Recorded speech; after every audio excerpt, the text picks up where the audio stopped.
Hi, Vilna here again, and welcome to another art class with Vilna. And this is the second page that I'm sharing from my workshop in Australia. And with this one, I'm just going to prime my background paper. I'm using a card, which is amazing. It really works well, and some heavy gesso. And you can find a link in the related products on my blog. And I'm doing this just because I'm going to be working with watercolors, and this helps so that it doesn't bleed through the paper. And I love the effect of watercolors on gesso. Actually, I just like it a lot. So again, I'm using one of my own cut files, and this one is about 6 inches long. If you want to cut it, you can find them on iHeartStudio.ca. And then let's start. So first of all, I'm going to be painting with orange paint, watercolors.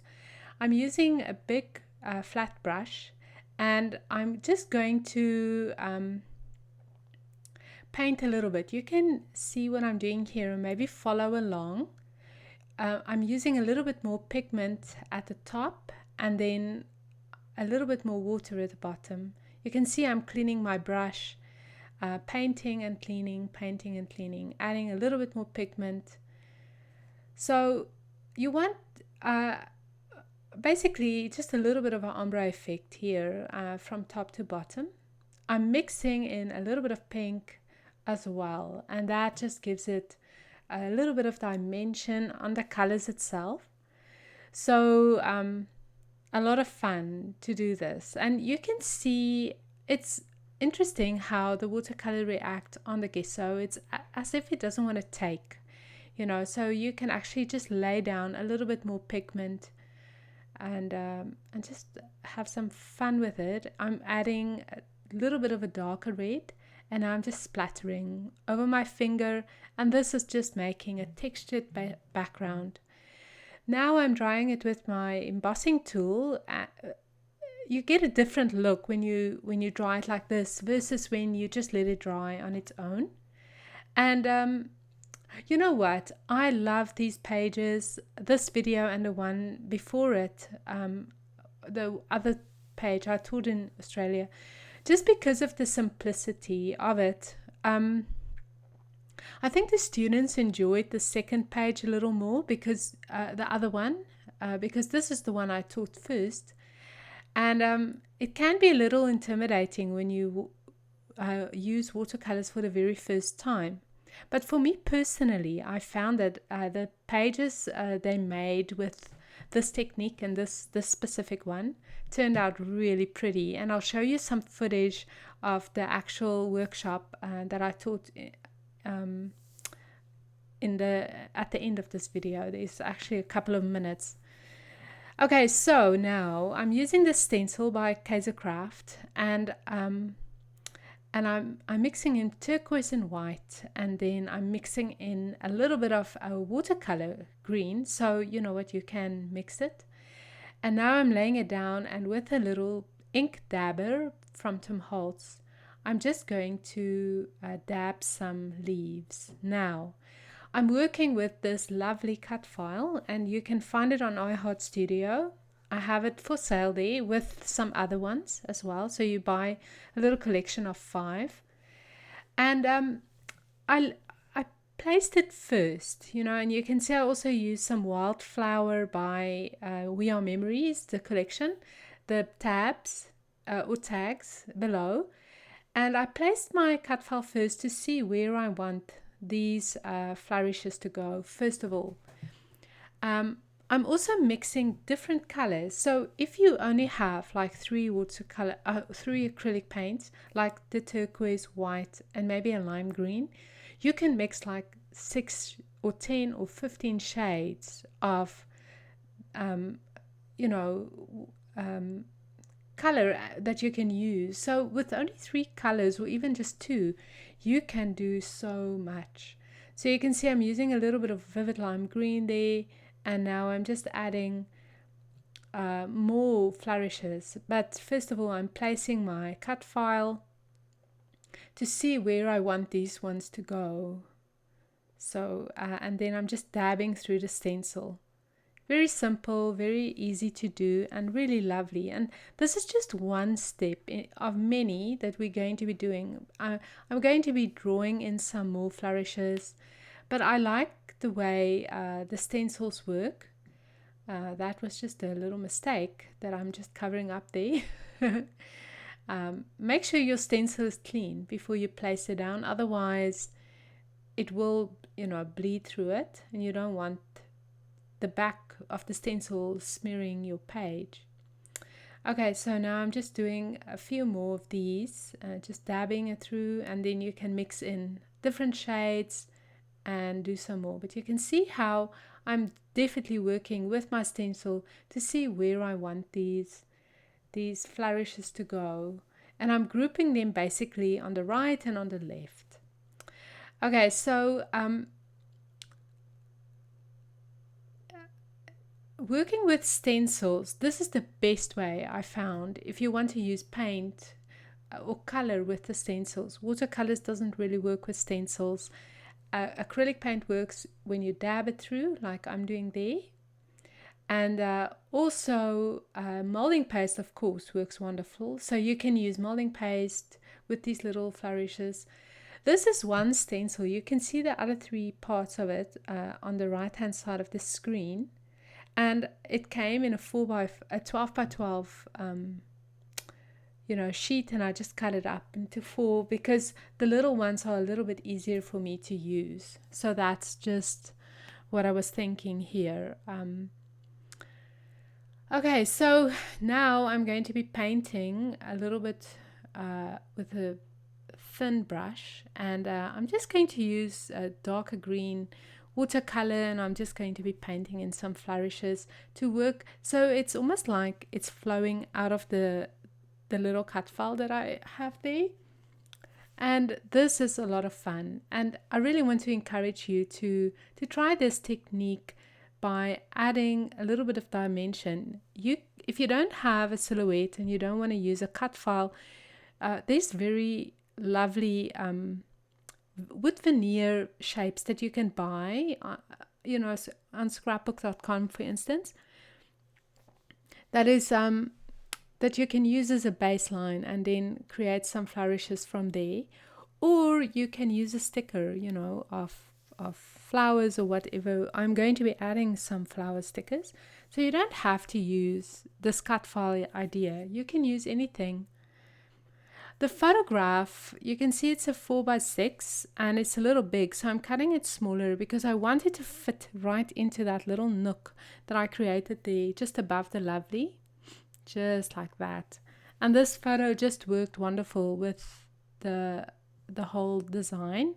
I think because of the blue jeans and the white background. I will also be adding my journaling to the photograph itself, just because the rest of the page will be a little busy and I didn't really create some space for journaling there. So it's coming along, and but at this stage it felt a little washed out for me, and that's why you'll see I'll be adding some dark colors a little later, just by painting it back with watercolors. But now I just want to add a sticker here. This is from Wildflower Collection from We Are Memory Keepers, and I do link all the products on my blog. Lovely stickers, and I will be just adding it. You can see how wonderful it works, really lovely with the lovely cut file there. And these cut files I had cut in South Africa, actually, for my workshop in Australia, and it was cut from chipboard paper, so it's nice and thick, but don't think it's not overly fragile, but you have to handle it with care. But because you can see those lines of the flowers and the leaves and so on, it's a little thin, it's delicate, but it will really work well if you just want to cut it from a good quality cardstock like watercolor paper. And then usually what I do is I do a double cut. Okay, so I'm placing stickers, and the background is almost done as far as it goes with extra elements, and now I'm just going to be embroidering. And this, like I've always said, is one of my very, very favorite things to do. So I will zoom in a second, but I'm using a brush and just a little bit of watercolor, and now we're just going to be doing some detail work. So watch till the end of this video, and then you can see some footage that I took just doing the actual workshop in Australia, and you can see how absolutely amazing the women did with this page and how beautifully it turned out. And I can honestly say there were so many of them that's never ever tried mixed media on scrapbook layouts, and they were surprised by the outcome, you know. So this is really one of those things that it looks beautiful. It turned out really beautiful, and I felt like a proud mama, really. And thank you again to all the Australian girls. You are the most wonderful, warm people in the whole world. And while I was narrating both these videos, I just felt a little heartsick. I just wanted to go back. I really loved my time there, and Australian people are really wonderful. And even now it's Olympics, and I'm rooting for the Australians too. So I know my South African friends mustn't listen to this. But anyway, so just painting with a little bit of watercolors, and you can see how just that touch of darker red, darker purple makes such a difference, and how beautiful and dimensionally it's starting to look here. Okay, so a couple of tips that I want to give you here. Just use a nice, good quality small brush. The thinner the brush, the better it will work. A size 1 or 0, or size 1, I think, will be wonderful. Also, don't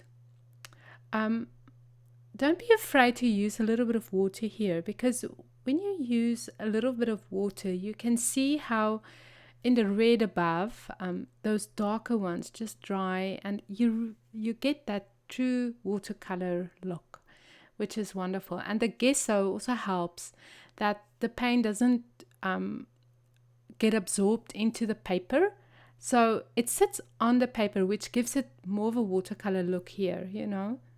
And then just have fun with it. Like I say, you'll hear me talk on the actual when I was teaching the class later on in this video, and I actually said to the girls that if you're afraid to do this on your page right away, just maybe try and play on a different piece of paper.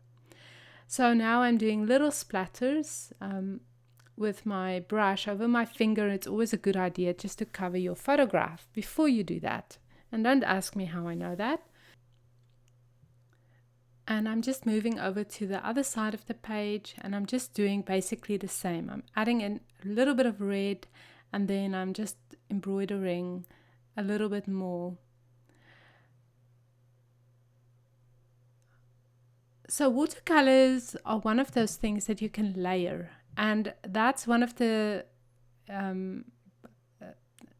one of my favorite things about watercolors. Like, for instance, you can see that those little markings are layered on the background of the red, and that's something that you have to celebrate when you work with watercolors. It's just this transparency and the layering abilities of it.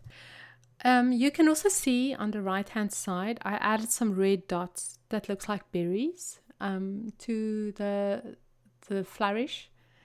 And so that's something you can also do with the watercolor, just add that little bit of detail, you know. And now I'm just working a little bit lighter. Let's just play. Honestly, I wish there was a formula, but now you can see I'm happy with the cut file.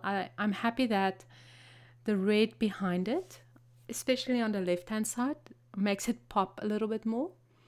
And now I'm just going to adhere everything with hot glue, and then I'm just going to proceed to finish my page. And I did mount this page on a background, and I have the link of almost everything in on the related products on my blog on vilnafurstenberg.com. So just a touch of hot glue to make sure that everything is stuck down properly, and that's the reason why I'm using the hot glue. And that white border bothered me, so I'm going to cut it off, and I'm going to add some photo corners, which is one of my favorite ways of adding photos to a page. I just like the finished look of it, and again, it's just something that I can add a tiny bit of detail to.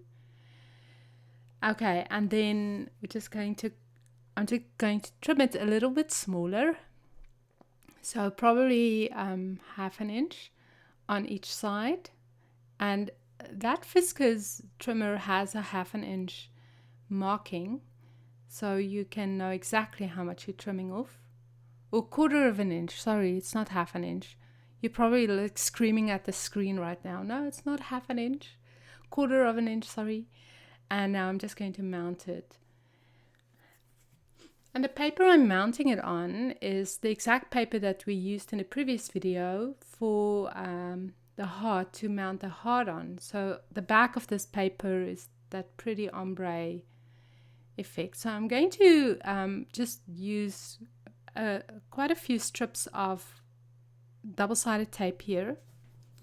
And I like doing it because it really stretches out and flattens the page properly, you know, especially if you work with a little bit of wet mixed media and your paper can be a little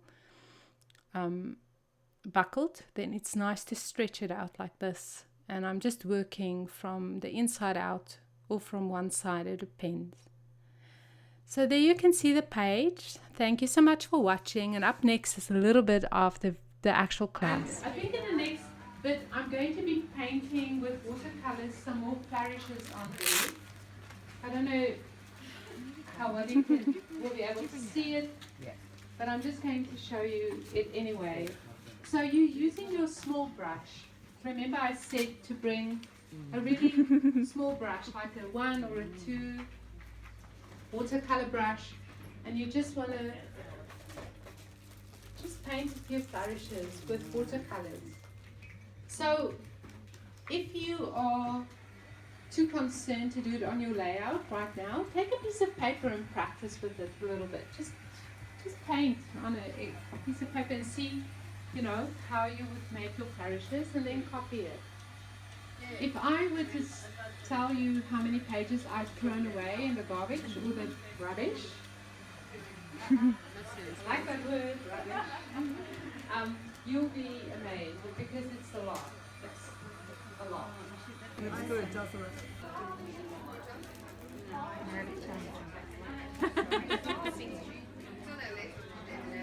We're saying no. No. Just carry on working. Oh wow, that's stunning. Take a little bit.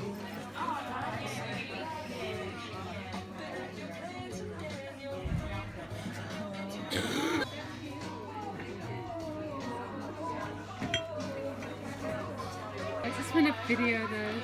So pretty. Oh my god. Come on. Wow. Video pages. yeah. I can't see her. Yeah. She was so funny. We'd never met her before. I loved it. Really enjoyed it. Thank you very much. Yeah, I really did. That whole paint thing makes me very nervous, but it's very cool. Oh, that's amazing. Oh, thank you.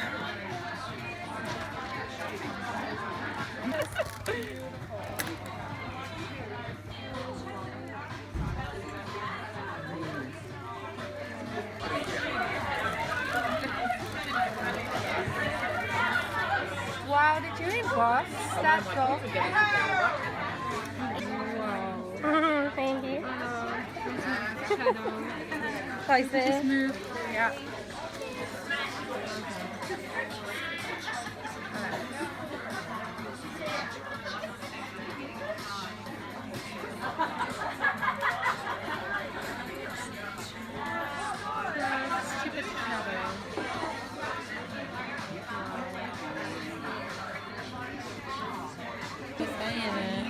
Oh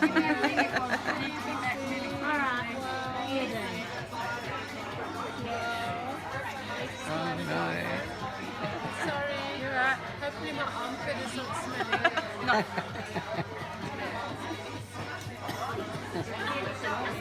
Oh God. Oh, there you go. One colour to do all those words. That's stunning.